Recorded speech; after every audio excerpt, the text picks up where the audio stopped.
तर हे गाणं तुम्ही सगळ्यांनीच ऐकलेलं असेल. तर आपण एक एक मिनटं फक्त सांगायचं आहे की हे गाणं ऐकल्यावर तुमच्या मनात काय भाव निर्माण झाला. चित्ते सर.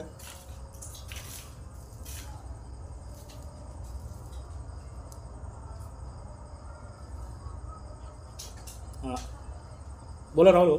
हा बोला. कवीने श्रावण महिन्यात जे पावसाचं वातावरण असतं, भाद्रपद महिन्यात जे पावसाचं वातावरण असतं, त्या वातावरणाचं आणि जो प्रेमाचा संबंध आहे अगदी बरोबर जोडलेला आहे. कारण जशी एखादी पोरगी असेल ती सासरी जाते, तर घडी घडी तिला जात असताना आई वडिलांना रडून चांगले आलिंगन देऊन ती जोरजोराने रडते. तरीही तिचा जो प्रेमाचा जो उमाळा आहे तो उमाळा कमी होत नाही. आणि ती पदोपदी रडून आपलं जे प्रेम आहे ते प्रेम व्यक्त करते आहे. त्यानंतर जे काही प्रेमी जोडपं असतं, तर ते प्रेमी जोडपं हे एकमेकांवर जर खरोखरच आंतरिक मनापासून किंवा हृदयापासून जर प्रेम करत असतील, तर खूप खूप खूप दिवसांनी जेव्हा ते भेटतात, तर त्यांचे जे दोघांचं जे मिलन असतं, त्या मिलनामध्ये त्यांचे जे आनंद अश्रू असतात, ते आनंद अश्रू ते श्रावण महिन्याचे जसे श्रावण शेर असतात किंवा भाद्रपद महिन्याचे जे काही पाऊस असतो, तशा पद्धतीने ते एकमेकांना आपलं जे काही प्रेमाचे नातं आहे, जे काही प्रेमाचे संबंध आहे किंवा जे काही प्रेम आहे, ते असं पदोपदी अश्रू काढून, आनंदाचे अश्रू काढून हे करत असतात. तर कितीही त्यांनी ते दाखवण्याचा प्रयत्न केला तरी ते त्यांच्याकडून आवडले जात नाही. ते पदोपदी रडून रडून आणि नेहमी आठवण करून ते त्यांना कितीही हे झालं तरी ते कमीच वाटतं, कारण खूप दिवसांनी भेटलेले असतात. आणि त्यांची ताटातूट जेव्हा होते तेव्हा पण त्यांना ते असं हे होतं. तर अशा पद्धतीने त्या श्रावण महिन्याच्या सरीप्रमाणे किंवा भाद्रपद महिन्याच्या पावसाप्रमाणे त्यांनी आपले जे प्रेम आहे, हे प्रेम एकमेकांबद्दल उत्कट असं उत्कटतेने त्याने दाखवलेलं असतं. आणि भेटून एकदम त्यांचं जे काही हृदय आहे ते जसं बोलतो ना आपण, आकाश ठेंगणं झालं बघा, अशा पद्धतीने एकदम त्यांचं हृदय उचंबळून येतं आणि ते रडून स्पंदून आपलं प्रेम व्यक्त करतात. आई वडिलांचं मुलीचं जे प्रेम असतं ते बाबतीत तसंच असतं. कारण आई वडील सुद्धा मुलगी जेव्हा सोडून जाते तेव्हा त्यांनाही राहून राहून जसे मुलगी रडते तशाच पद्धतीने आई वडील सुद्धा राहून राहून रडतात. आणि ते पदोपदी आपल्या मुलीला आंतरिक मनापासून रडून असून किंवा आशीर्वादाने ते आपलं प्रेम व्यक्त करत असतात. तर असे हे माता पुत्री किंवा माता पिता आणि पुत्री यांचं प्रेम, त्यानंतर दोन प्रेमी युगल यांचं प्रेम, तर असा हा श्रावण महिन्याचा पावसाचा आणि या प्रेमी जोड्याचा किंवा या प्रेमाचं त्यांनी हे वर्णन अगदी योग्य असं केलेलं आहे, असं मला माझी दृष्टी सांगते आहे. ते माझे एक दृष्टिकोन सांगतोय की अशा पद्धतीने त्याने प्रेमाचा संबंध या श्रावण महिन्याच्या पावसाची आणि भाद्रपदच्या पावसाची असं जोडलेला आहे. तर अशा पद्धतीने कवीचे अजून वेगळी कल्पना असू शकते. अशा पद्धतीने मला वाटलं ते मी मला सांगितलं. ठीक, ओके. राहुल भाऊ, तुम्ही हे गाणं ऐकल्यानंतर काय वाटलं तुम्हाला? मी गाणं ऐकलेलं आहे, एवढं असं म्हणजे लक्ष देऊन नाही ऐकलेलं आहे. याच्या आधी नाही ऐकलेले आणि आताही नाही ऐकलं. तर मला हे वाटतं की तुझं म्हणतोय शेवटी की फिर भी मेरा मन प्यासा, म्हणजे माणसाचं मन आहे की ते कुठेच असं तृप्त होत नाही बा. ते ना कुठे त्याला अजून अजून पाहिजे. एवढं मी सांगतो. ठीक आहे. ओके. तुमचं काय चिंतन आहे काय माहिती आहे, पण मला मी एवढं लक्ष देतो. बरं बरं बरं.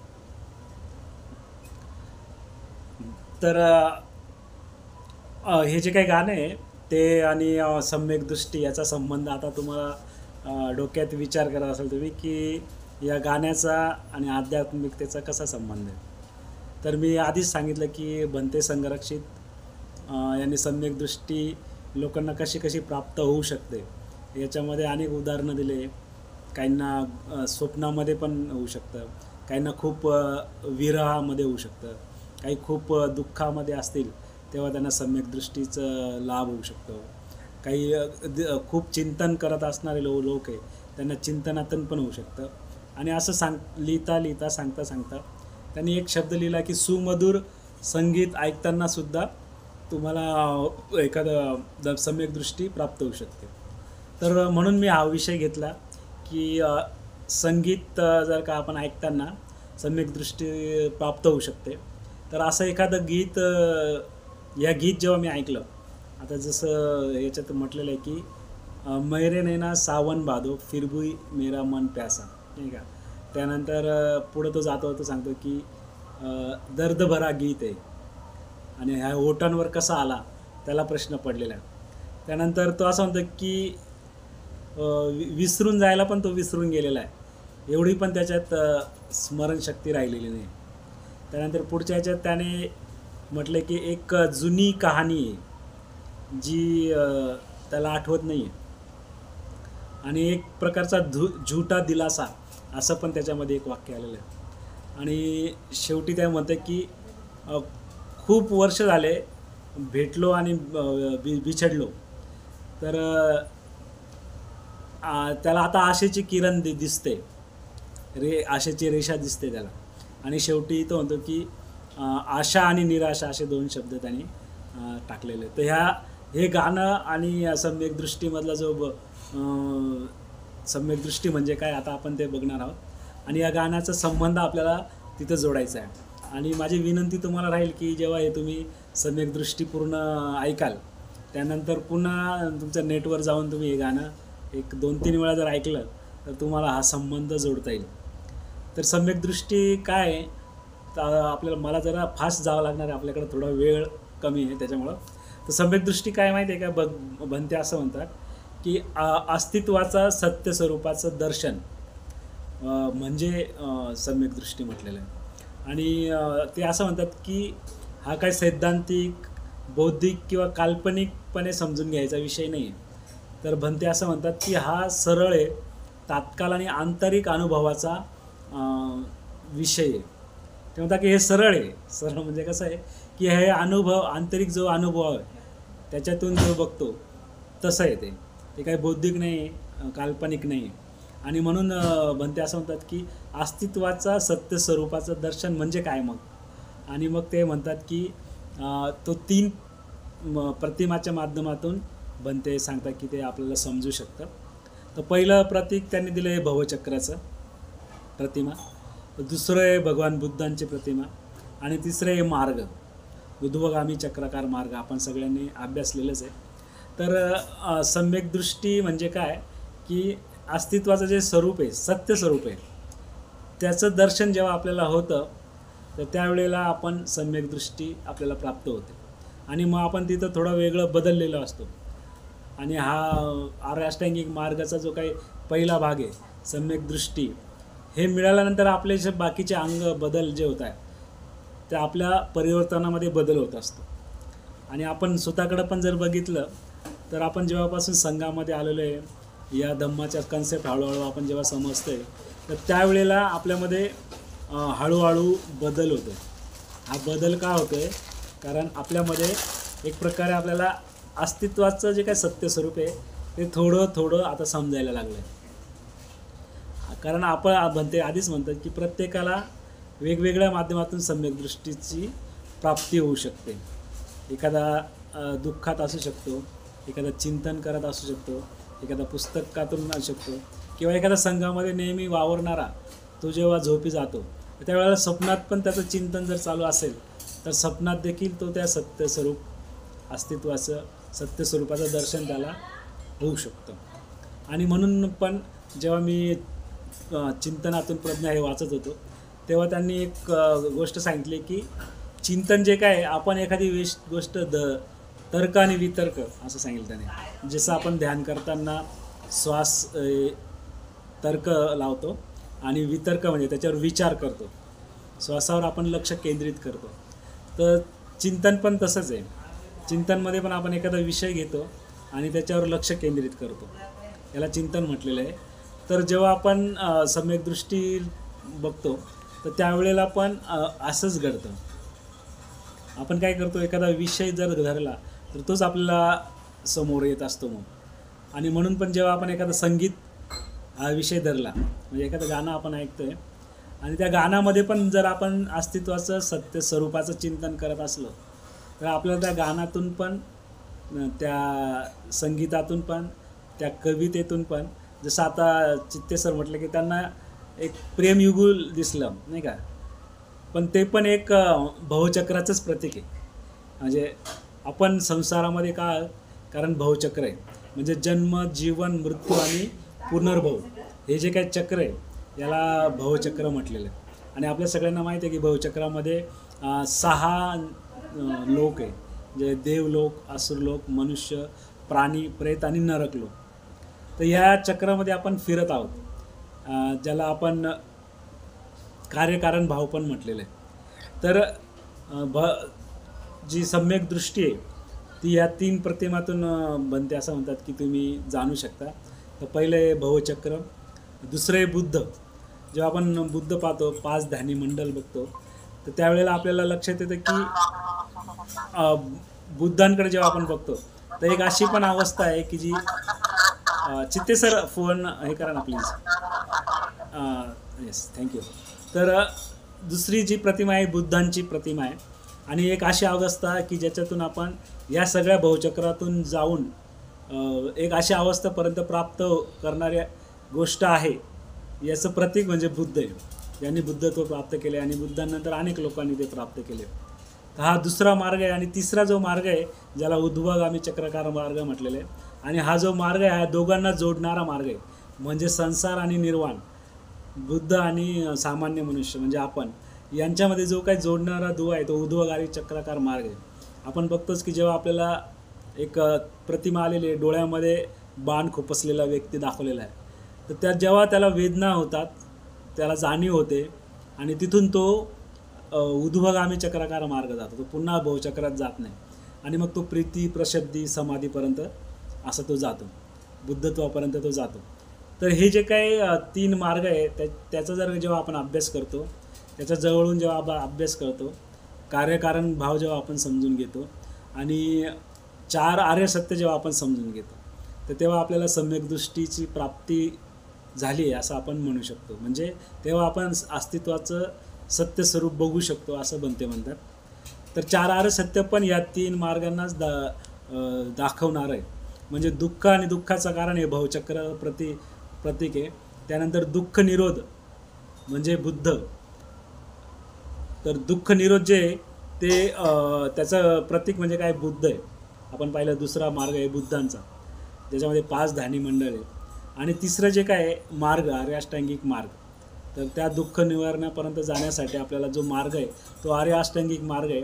आणि तो आपल्याला ऊर्ध्वगामी चक्राकार मार्ग याचा तो प्रतीक आहे. 4 आर्य सत्य पण आपण जेव्हा बघितलं तर त्याच्यात पण या 3 प्रतिमा आपल्याला अंतर्भूत झालेल्या दिसतं असं बनते असं म्हणतात. तर मग अस्तित्वाचं जे काही सत्य स्वरूप आहे त्याचा आणखी एक 2-3 गोष्टी दिलेल्या बनते नाही, ज्याच्यामध्ये ते म्हणतात की संस्कारित अस्तित्वाचे 3 लक्षणं पाहिल्याने पण तुम्हाला सम्यक दृष्टी प्राप्त होऊ शकते. ज्याच्यामध्ये आपण तीन प्रकारचे जे दुःख आहे, दुःखमय, अनित्य आणि अनात्म, हे पण आपण बघणार आहोत. आणि त्यानंतर 4 शून्यता पण म्हटलेले आहे. तर 4 शून्यता हा तर असा मोठा आणि सविस्तर विषय आहे. आणि मला वाटतं तुम्ही दोघांनी ते इन्व्हायटी शिबिर केलेलं आहे, त्यामुळे आपण 4 शून्यताकडे या कमी वेळेत जाऊ शकणार नाही. पण आपण संस्कारिक अस्तित्वाचे जे 3 लक्षण आहे ते आपण थोडक्यात बघून पुन्हा त्या गाण्याकडे बघणार आहे आणि या शिकवणीकडे बघणार आहे. तर ती जी काही संस्कारित अस्तित्वाचे 3 लक्षण आहे, त्याच्यामध्ये पहिलं आहे दुःख. म्हणजे संस्कारिक अस्तित्व हे दुःखमय आहे. आपण ज्या संसारात राहतो, ज्या जीवनात राहतो, त्याच्यामध्ये ते दुःखमय असं म्हणतात. तर त्याचे 3 प्रकार आलेले आहे दुःखाचे. त्याच्यामध्ये आपण पाहतो प्रत्यक्ष दुःख, म्हणजे आपल्याला काही लागतं, खरचटतं, कापलं जातं, तर तेव्हा जे काही दुःख होतं ते त्याला प्रत्यक्ष दुःख म्हटलेलं आहे बनतेंनी. आणि त्यानंतर हे सुप्त दुःख, दुसऱ्या प्रकारचं दुःख. सुप्त दुःख म्हणजे प्रत्येक जी गोष्ट आपल्याला आत्ता सुख देते, जसं मोबाईल आता आपल्याला सुख देतं आहे, किंवा या घरामध्ये लाईट आहे तर त्याच्याने, आणि फॅन चालू आहे, याच्याने आपल्याला सुख मिळतं आहे इलेक्ट्रिसिटीमुळं. पण अचानक जर का लाईट गेली तर लगेचच आपण तक्रार करायला लागतो, नाही का. लगेच आपल्याला दुःख होतं की अरे आता लाईट गेली, आता काय होईल, किंवा मोबाईल हरवला किंवा तुटला. तर जी गोष्ट आत्तापर्यंत आपल्याला सुख देत होती त्याच्यामध्येच दुःख देण्याची पण गोष्ट दडलेली, हे आपण बघतो. याला सुप्त दुःख म्हटलेलं आहे. आणि दुःख म्हणजे काय संसारिक अस्तित्व आहे, त्याच्यामध्ये दुसऱ्या प्रकारचं दुःख आहे. आणि तिसऱ्या प्रकारचं जे काही दुःख आहे ते आहे अनात्म, नाही का. तर अनात्म म्हणजे काय, की आपल्याला असं वाटतं की आपलं स्वतःचं काहीतरी आहे, मी आहे, माझं नाव आहे, माझं अस्तित्व आहे. पण जर का आपण आध्यात्मिक याच्यामध्ये बघितलं तर आपलं स्वतःचं असं काहीच नाही, नाही का. आपण जेव्हा 6 धातूचं ध्यान करतो त्यावेळेला बऱ्याच लोकांना निराश होऊन जातात. म्हणजे मी जेव्हा पहिल्यांदा 6 धातूचं ध्यान केलं तर त्यावेळेला मी मग विचार करायला लागला की आपण जगतो कशासाठी. म्हणजे जर का पृथ्वी धातूकडून आपण पृथ्वी जड तत्व घेतले, पाणी घेतलेलं आहे पाण्याकडून, नाही का, वायू, आणि हे सगळं मिळून आपलं शरीर बनलेलं आहे. मग माझं काय, नाही का. मग माझं मी, हे जे काही स्वतःचं अस्तित्व आहे, सत्व आहे, तेच नाही आहे, म्हणजे आत्मा नाही आहे. तर ही जराशी अवघड जरी शिकवण असली तरी बौद्धिकदृष्ट्या आपण समजू शकतो की मी नावाची गोष्टच नाही आहे. तर म्हणून संस्कारित जे आपलं अस्तित्व आहे त्याच्यामध्ये बनते असं म्हणतात की प्रत्येक गोष्ट सूक्ष्मता दुःखाने भरलेली आहे.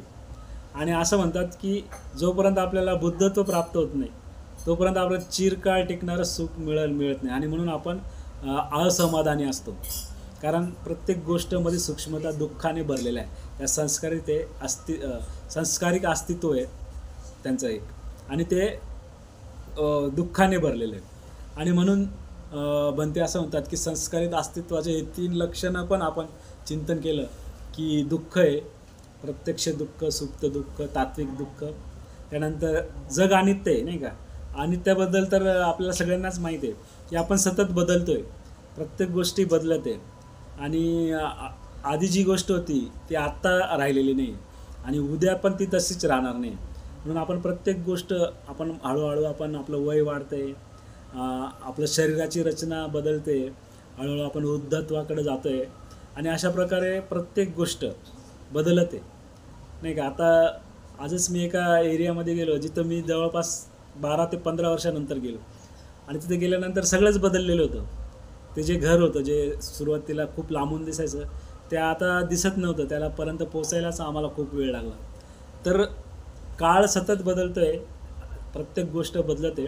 आणि म्हणून संस्कारिक अस्तित्वाचे जे 3 लक्षणं हेच आहे की ते दुःखमय आहे, ते सतत बदलणार आहे, आणि ते अनात्म आहे.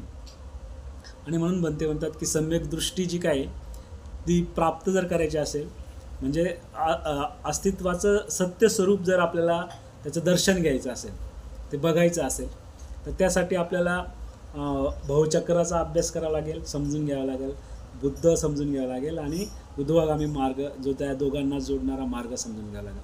किंवा ते म्हणतात की 4 आर्य सत्य आहे, त्याच्यावर पण आपण चिंतन केलं तर आपल्याला सम्यक दृष्टीची प्राप्ती होऊ शकते. किंवा बनते असं म्हणतात की तुम्ही अस्तित्वाचे जे काही 3 लक्षणं आहे त्याच्यावर पण चिंतन केलं दुःख आणि त्याने आनंद, तरी पण तुम्हाला सम्यक दृष्टीची लाभ होऊ शकतो, म्हणजे अस्तित्वाचं सत्य स्वरूप तुम्ही बघू शकता. आणि 4 शून्यता पण सांगितलं आहे, पण मी जसं म्हटलं की आपण वेळेच्या अभावी 4 शून्यता, 4 शून्यता अवघड आणि वेळ घेणारा पण विषय. तर त्यामुळं आताच जयंत पगारे पण जॉईन झालेले, तर त्यांना पण उत्सुकता होती की संगीत आणि याला कसं मी जोडणार आहे. तर मी त्यांच्यासाठी सांगू इच्छितो की आम्ही एक किशोर कुमारचं एक सॅड गाणं आहे, ज्याला काय म्हणतात, मेरे नैना सावन भादो फिर भी मेरा मन प्यासा, हे जे काही गाणं आहे ते आम्ही आधी ऐकलं. आणि त्या गाण्यामध्ये ते गाणं जर का ऐकलं तर आपल्याला ह्या सगळ्या शिकवणी पण तुम्ही त्याच्याशी जोडू शकता. कारण त्या पहिल्या ओळीमध्ये तो असं म्हणतो की माझे जे डोळे, माझ्या डोळ्यांनी तर अनेक सावन पाहिलेले, तरी पण माझं मन काय आहे, प्यासा आहे, तरी पण माझं मन उपाशी आहे, नाही का, काय झालं, प्यासा आहे, प्यासा, तहानलेलं आहे. आणि ते कशाचं प्रतीक आहे, ते भवचक्राचं प्रतीक आहे. म्हणजे आपण सांसारिक लोक आहे ना, आपण आपल्या तृष्णाची इतकी पुरवत असतो, तृष्णेला इतकं जाळ पुरवत असतो, तेल पुरवत असतो की आपण खूप वेळा सगळ्या गोष्टी उपभोगल्या तरी पण आपण तहानलेलोच असतो, आपल्याला अजून पाहिजे असतं. आणि म्हणून आपण पुन्हा पुन्हा त्या भवचक्रामध्ये अडकत असतो, कधी देवलोकात, कधी असुर लोकात, कधी मनुष्य, कधी प्राणी प्रेत किंवा कधी नरक. अशा या 6 लोकांमध्ये आपण जन्म, जीवन, मृत्यू आणि पुनर्भव या भवचक्रामध्ये आपण जात असतो. पुढं तो जो काही शायर आहे तो असं म्हणतात की दर्द भरा गीत माझ्या ओठांवर हा दुःखद असा गीत कसं काय आलं, तो असं म्हणतो, नाही का. तर हे सॅड गाणं आहे आणि तो म्हणतो की माझ्या जीवनामध्ये हे दुःख आलं कुठून. पण आपल्या सगळ्यांना माहिती आहे, आंतरिक जे काय आध्यात्मिक जीवनामध्ये आपल्याला माहिती आहे दुःखाचं कारण काय आहे, भवचक्र आहे, तृष्णा आहे. तर आपल्या जीवनामध्ये हे सगळे प्रश्न आपल्याला पडतात की कसं का मला दुःख मिळालं. पण आपल्याला हे पण माहिती आहे की आपण तृष्णेमुळे दुःखामध्ये आहोत. पुढं तर असं म्हणतं की भूल गया भूल के भी मैं भूल गया, की जरासं पण मला आठवण होत नाही. म्हणजे तो विसरून पण विसरला की त्याला जरासं पण आठवण येत नाही. काय आठवण येत नाही त्याला हे आठवण येत नाही की तो या ऊर्ध्वगामी चक्र का मार्ग जो आहे, म्हणजे ज्याला बहुचक्रामध्ये वेदना म्हटलं आहे, डोळ्यात बाण खुपसलेला मनुष्य, तसा वेदना जाणे होऊन तो त्या चक्रातून निघू शकतो, हे त्याला तो विसरून गेलेला आहे. आपण विसरून गेलेलो आहे आणि विसरून गेल्यामुळं पण आपल्याला ज्याला आपण ज्या दुःखदायक आहे त्याला सुखदायक म्हणून पकडून ठेवलं आहे, नाही का. कुरूपाला आपण सुंदर समजतोय, त्याच्यामुळं आपण विसरून गेलेलो आहे. आणि म्हणून बुद्ध आपल्याला दाखवता, आपल्याला सांगता की अरे तुम्ही भवचक्रामध्ये अडकलेले आहात, त्याच्यातून तुम्हाला कारण देतात ते आणि त्याच्यातून निघण्याचा मार्ग पण देतात. पुढे त्यांनी असं म्हटलं की ऋत आये ऋत गए, आणि तरी पण आपल्याला एक झुटा दिलासा असतो, झुटा दिलासा नावाचा एक ओळ आलेली. तर आपण जे काय आपल्या स्वतःला काय करत असतो, आपण स्वतःला एक खोटा दिलासा देत असतो जीवनभर, की आता लग्न झालं तर ठीक होईल, प्रमोशन झाल्यावर ठीक होईल, मुलं झाल्यावर काहीतरी होईल, सुख येईल, आनंद येईल, किंवा मी रिटायर झाल्यानंतर मला भरपूर वेळ असेल, मग मी आवडीचे कामं कराल, आणि हे करू ते करू असं करता करता नंतर करू, नंतर होईल असं करता करता आपलं अख्खं जीवन संपून जातं. पण आपल्या आवडीचं काम मात्र आपल्याकडून काही झालेलं नसतं. आणि म्हणून त्या ओळी मला आठवल्या की ऋत आये ऋत गए, पण तो जो काय झुटा दिलासा, नाही का, खोटा जो काय दिलासा आपण देऊन ठेवलेला आहे, त्याच्यानेच आपलं जीवन संपून जात आहे आणि आपण प्रयत्नच करत नाही त्याच्यातून बाहेर येण्याचा. त्यानंतर शेवटी जे काय शेवटची ओळ खूप महत्त्वाची आहे की बरसो बीत गए हमको मिले बिछडे, आणि रेखा त्याला आशेची रेखा दिसते, आशा निराशाची. तर याच्यात काय मला म्हणायचं आहे, याच्यात मला हे म्हणायचं आहे की जो काय भवचक्रामध्ये आपले खूप दिवस गेलेले आता, किंवा कदाचित आपले खूप जन्म पण गेलेले असतील, तर ते आता त्यांना आपण भेटलो, एखादा आपल्याला क्षण असा मिळतो जिथं आपल्याला सम्यक दृष्टीचं थोडीशी झलक मिळालेली असते, पण ती परत बिछडून गेलेली असते, म्हणजे सुटून गेलेली असते आपल्या हातातून. ती आपल्याला मिळालेली पण असते कधीतरी एखाद्या ध्यानाच्या शिबिरात, एखाद्या शिबिरात निसर्गरम, जसं भाज्याला गेल्यानंतर आपल्याला खूप निसर्गाशी आपण जुडतो. 3ऱ्या-4थ्या दिवशी तर आपण विसरून जातो की आपल्याला मुलं आहे, आई वडील आहे, संसार आहे, नोकरी आहे, ते सगळं विसरून आपण काय, आणि असं म्हणतात की शिबिरात गेल्यानंतर आपण पुरुष आहे का स्त्री आहे हे पण विसरून गेलेलो असतो आणि आपण पूर्णपणे त्या आध्यात्मिक याच्यात विचारांमध्ये गेलेलो असतो. तर तिथं जो काय आपल्याला थोडासा अनुभव मिळाला तर तो मिळतो आपल्याला. पण जसंच आपण शिबिर संपतं तसं आपलं लगेच संसाराकडे लक्ष लागतं. आपण लगेच बॅग भरतो, आपण मग विचार करतो कोणती ट्रेन मिळेल, केव्हा मिळेल, वेळेत पोचू का नाही, मग नंतर घरी काय काय काम आहे, मग पुन्हा आपण संसारामध्ये जातो आणि पुन्हा आपण तो जो काय मिळालेला अनुभव आहे त्याच्यापासून बिछडून गेलेला असतो, विलग झालेला असतो. म्हणजे आपण बरसो बीत गए, त्याच्यामध्ये शब्द भारी आलेला आहे, बरसो बीत गए हमको मिले बिछडे, असा एक तो शेवटची ओळ आहे.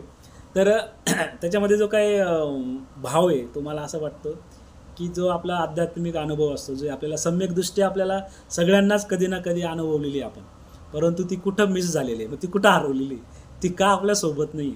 ती आपल्यासोबत याच्याचसाठी नाही कारण आपण आत्ताच बघितलं हे जे काही भावचक्र आहे ते आपल्याला पुन्हा पुन्हा ओढत असतं. पुन्हा पुन्हा आपण जन्म, जीवन, मृत्यू आणि पुनर्भव या फेऱ्यामध्ये आपण अडकत असतो. तर जयंत पगारे पण आलेलं, तर मला असं वाटतं की हे गाणं आपण पुन्हा एकदा ऐकू आणि त्यानंतर प्रतिक्रिया देऊ. चालेल सगळ्यांना?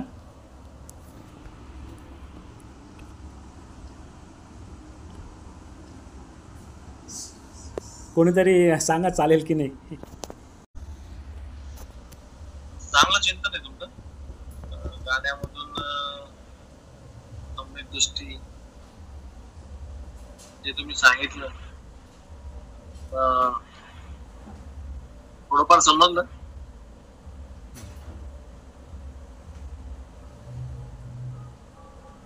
पण बनतेंना जे मांडायचं तुम्हाला ते चांगल्या पद्धतीने मांडलं. मला अजून थोडा त्याच्या बनतेंना वाचावं लागणार आहे, सम्यक दृष्टी ते वाचावं लागणार आहे. माझं ते झालेलं नाही ना आर्टिस्ट, पण छान होत.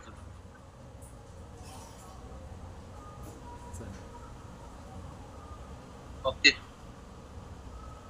ओके.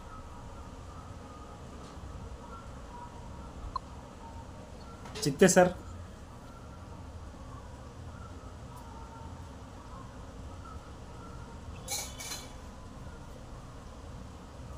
स्पीकर ऑन करा चित्ते सर.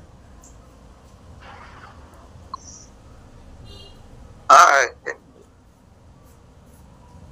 चिंतन चांगलं आहे तुमचं आणि खरोखर संगीतातून पण आपल्याला सम्यक दृष्टी लाभू शकते जर कधी आपण त्याला योग्य दृष्टीने भावनिक होऊन जर ऐकलं तर त्याचे अर्थ काय आहेत ते आपल्याला आकलन होतात आणि आपली तिथं प्रज्ञा ही जागृत होऊ शकते. तर अशा पद्धतीने चांगलं आहे. तुम्ही जे सांगितलं ते सुख, दुःख, अनित्य, अनात्म, त्यानंतर भावचक्राच्या बाबतीत हे खरोखर या गाण्यात तिघ आहेत त्याच्यामध्ये. कारण आसक्ती माणसाला कितीही झालं तरी आसक्तीपासून आपली सुटका होत नाही. कारण जीवनच असं आहे की ते आसक्तीने भरलेलं आहे, दुःखाने भरलेलं आहे. त्याच्यात आशा निराशा या होत राहतात, पण तरी सुद्धा आपण जीवनाकडे आशाच्या दृष्टीने पाहून आशावादी राहून आपण जीवन जगत असतो. ही एक प्रज्ञा आपली तिथं ठेवली पाहिजे. तर असे चांगलं तुम्ही चिंतनातून प्रज्ञाकडे हा जो भाग होता ते चांगला समजवण्याचा प्रयत्न केला आणि पण त्यांनी जो सांगितलंय की संगीतातून आपल्याला सम्यक दृष्टी मिळू शकते किंवा आपण तिथं सम्यक दृष्टीने पाहिलं पाहिजे, तर छान सांगितलं.